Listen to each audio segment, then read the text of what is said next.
Hello, sorry I've been dead, but since I've completely missed out in making my top 25 list for anime of 2017, here's to make up with my personal picks for the top 25 animes of 2018. The year has begun and new anime are being aired, but let's take time to celebrate some of the best of 2018 has to offer. Of course, for an anime to make this list, I have to watch the anime, and I have watched a total of 60 plus anime in 2018, meaning I haven't watched everything. So please, if something doesn't make the list, there's a high chance I haven't watched it or just thought it wasn't good enough. Without further ado, let's begin at 25.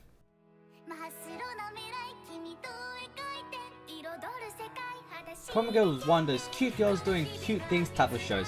It has this very typical moe blog type of atmosphere, but it had a very sweet story about a down on luck mangaka, Carl, as she moves into a dorm with other mangakas and starts learning and improving with her friends. It was just a very sweet and cute fun series, something that you can enjoy with your friends.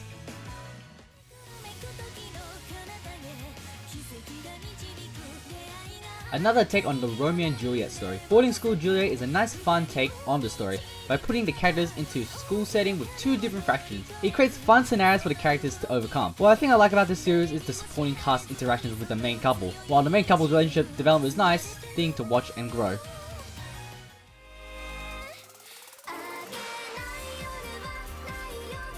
Who would have thought it was the spin-off version of Sword Art Online that made it into my top 25 list? Len and Pichan showed us a fun side of the world of Sword Art Online. By grounding the series into just gun game online, the show makes a good balance of video game elements and real life elements. They gave us an interesting character to get behind and a fun story that didn't take itself too seriously, while still maintaining some high level quality of animation from the previous Sword Art adaptations, despite being from a different studio.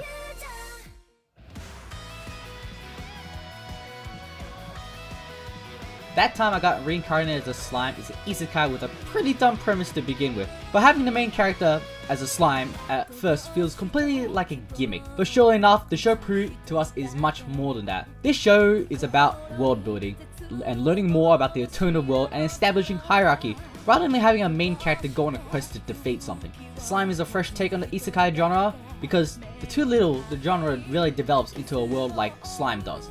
And I'm more interested on where this show is going with its fun world building.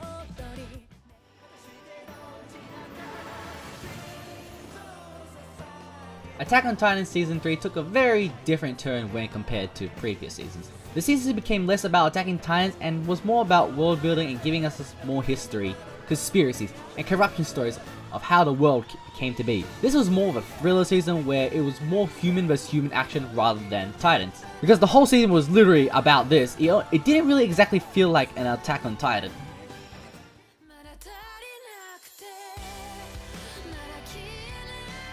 At 20 we have After the Rain, a romance about a 17-year-old girl and a 45-year-old man. Although romance is a questionable term because it's a rather one-sided relationship story in this anime. This anime was more anime about self-discovery and a coming-of-age story. Akira's relationship with her friends get affected because of her crush towards Masami, and it was up to Masami as someone who has life experience to help her guide the right way. This is a sweet story with beautiful animation about two characters completely of different ages going through different stages of their lives, helping each other out.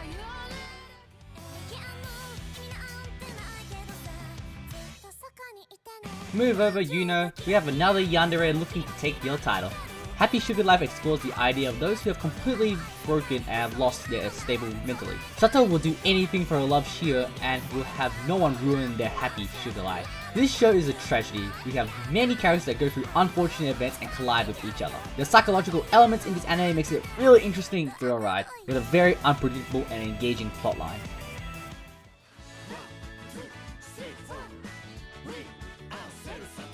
This is a fun and education anime at number 18 spot. Cells at Work is an episodic monster of the week type of anime, where cells in the human body battle diseases and viruses in what is probably the most unhealthiest human ever. Because seriously, something happens to this guy every week. This show was really fun to watch, and despite how lighthearted this anime may look, some of the more seriousness would surprise some people watching.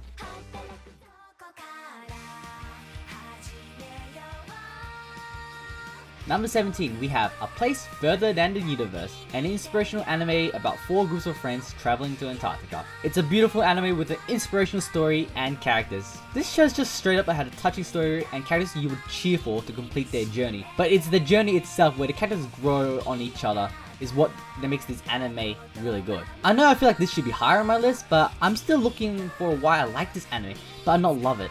It's just a really good anime.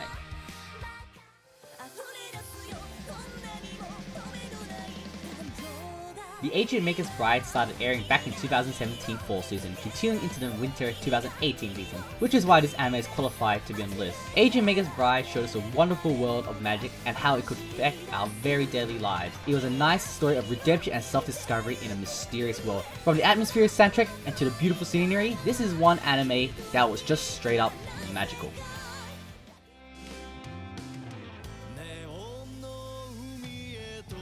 One of the more funny animes of the year while also giving us some of the most feels. Hina Matsuri takes the 15th spot. This anime provided us some of the best laughs of the year while also providing us some of the most wholesome moments, giving characters we laugh and cry with. Hina Matsuri is just a wholesome comedy series there for anyone to enjoy.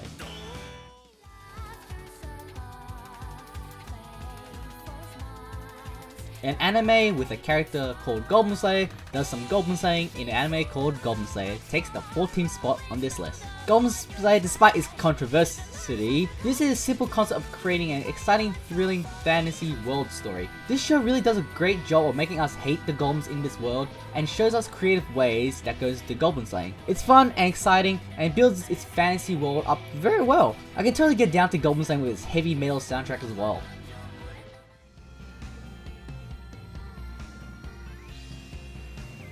At the unlucky number 13, we have Wotakoi, Love is Hard for Otaku. This is a light-hearted romantic slice of life comedy series that really feels at home.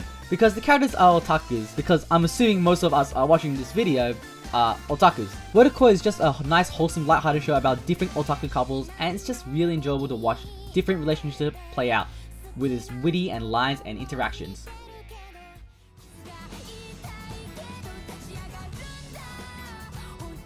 One of the most old school looking anime, Megalobox takes the 12th spot on this list. Megalobox is a gut-wrenching boxing anime with a very old school atmospheric feel to it. The boxing matches are great to watch. Pair that up with the awesome soundtrack, you have one of the hypest sports shows of the year. Megalobox is just a great homage to old school anime in general, with an underdog story proving to us the old formula still works.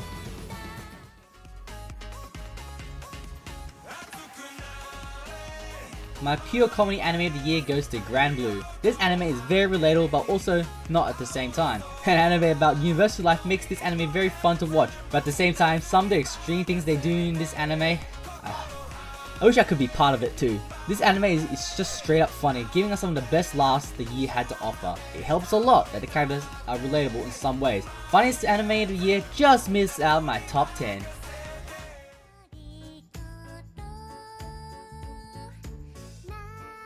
Starting our top 10, we have Rascal Does Not Dream of Bunny Girl Senpai. This anime gave us some of the best couple interactions of 2019 with Sakta and Mai because everything they do together is adorable. Our man, Sakta, has some of the most clever and most witty dialogues I've ever seen in anime. But what surprised me was not the romance story, but the mystery, supernatural plot in each arc. Having our main character help out other characters while also still building his relationship with Mai. This is a really good anime with an interesting premise and lovable characters, and all the girls here are good.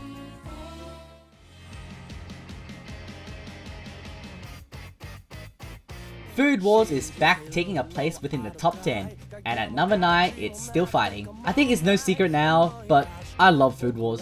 I love the characters and exciting cooking duels and the over-the-top shonen feel of this anime. The stakes are higher and our hero Soma is burning with passion to take over Totsuki. The series took an interesting turn in this arc, having a rebellion story where the strong characters will be pitted against one another, setting the series up for an exciting shonen hype thrill ride.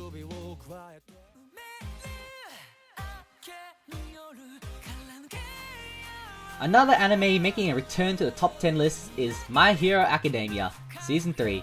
Season 3 of My Hero Academia has been my favorite part of the series so far, with an arc that ended the first act of the storyline, giving us one of the most emotional fights of All Might vs All for One that ended Act 1 but also began Act 2. We got to see development from Bakugo, my favorite character of the series, and the production quality of this anime does not let up.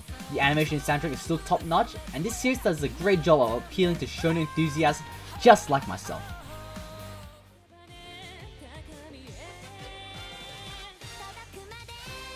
Congratulations Mappa, you have finally given me an anime I really love.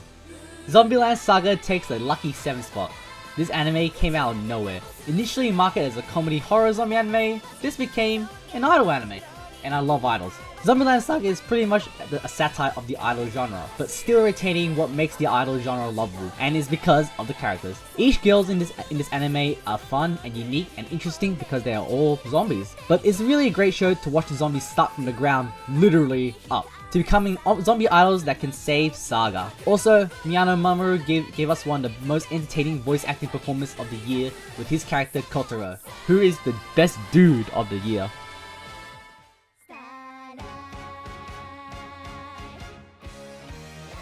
Finishing the first half of the top 10, at number 6 is Shoujokakak Review Starlight. I initially thought this was going to be a rather generic school idol show, but with stage girls instead. What I got was something much more. The supernatural elements and the theatrical psychological performance battles, I don't even know how to describe them, made this anime very interesting and engaging to watch. Each girl has their own reason for wanting to be the top, and it's one of those shows where you would love to cheer for all the girls to reach the top. I think the theatrical theme just really heightens the show, because even though it has the supernatural elements, it's actually still pretty much a grounded idol show. Excuse me, I meant stage girl show. Understand?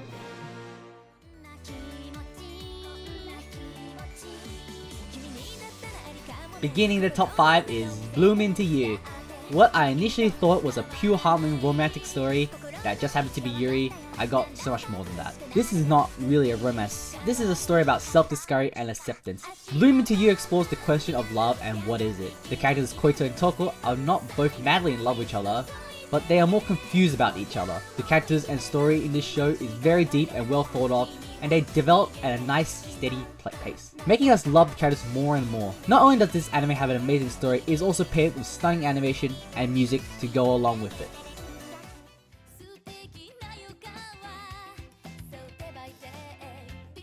One of the comfiest animes of all time takes my number 4 spot. Yuru Camp is by far the coziest anime of 2018. Initially, I thought this was going to be another Moe blob, cute girls doing cute things on camp. This anime is just straight up embrace the outdoors with its breathtaking scenery and love for nature. All the characters in this show is very wholesome and pure, and everything they do is just relaxing. This is a show made to cool off any anger because it's just that comfortable. They make camping look like a very fun thing to do and to get away and relax. Because I know for a fact, camping is not always like that, but this show pulls it off so perfectly. It's one of those shows I keep coming back to for relaxing and moments of comfort. Seriously, you cannot hate this show.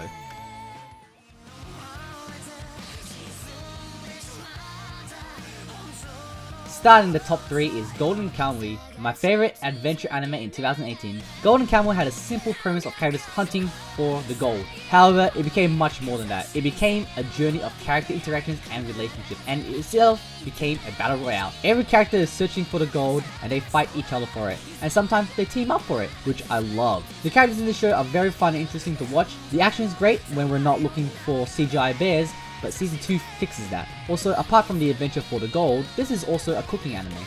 The food and meals they have in this is very soothing to watch. Seeing characters, whether they are friend or foe, share a meal with one another in a moment of truce makes it very wholesome and comfortable to watch.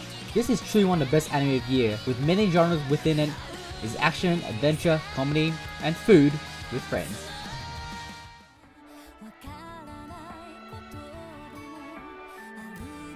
The runner-up for my anime of the year is Violet Evergarden. Easily the most beautiful and breathtaking, stunning piece of animation all year. Violet Evergarden pushed the boundary of TV anime and showcased us something on the level of anime films. The story is touching and heartwarming. Seeing the character Violet transform from what started it out like a doll character, turned her into one with emotions. And the whole concept of learning how to put emotions into letters is another thing that pushes this show and story premise much more forward. It was an episodic adventure, but with each one, we got to see Violet grow and express more emotions. The animation and soundtrack just helped along with that as well. Seeing each character's emotion in their faces is very beautiful to watch. Violet Evergarden also gave us the single standalone best episode of the year. I don't think I've teared up as much as I did after watching episode 10 as it was airing. I was prepared for it, I could see where it was going, but I still could not hold it in. It was the most heartwarming and best executed episode of the year. Violet Evergarden, congrats on the runner-up for Anime of the Year, but there is something special with number 1.